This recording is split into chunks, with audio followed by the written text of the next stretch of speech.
The 16th century was the age of European expansion and saw states become centralised and bureaucratic. Spain's administration, coupled to Castilian vitality and American wealth, enabled it to dominate Europe.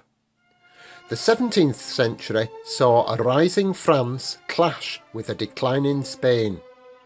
France, recovering from a 40-year civil war, was being welded together by Cardinal Richelieu.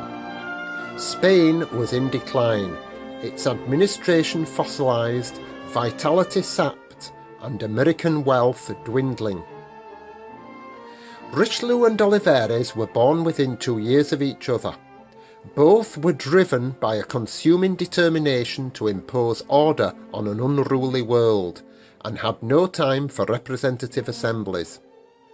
Their counterparts in England were Charles, Strafford and Laud, who also sought to impose order without assemblies and were executed. Olivares harassed the Catalonians into rebellion, enabling Portugal to untether itself from Spain. He was dismissed and died a broken man. Richelieu succeeded in subduing the Huguenots and imposing royal absolutism, but France paid the price a century and a half later when royal despotism led to revolution.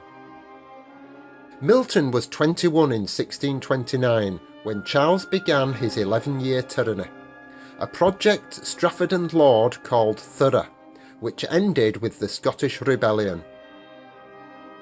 Cromwell was a decade older.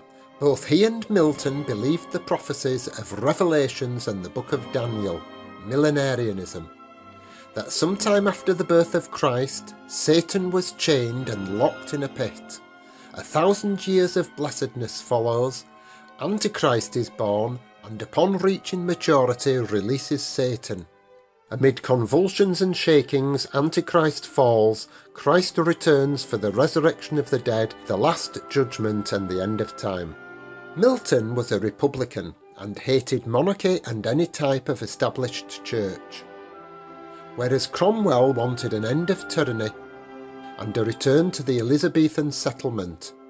Milton's ideal republic was an elite oligarchy who would be educated from 12 to 21, as Milton had been, and imbibe civic virtue studying in Italy, as Milton had.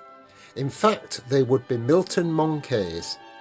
The shires would have miniature elite oligarchies and administer justice with no form of appeal, a system critics described as perfect slavery.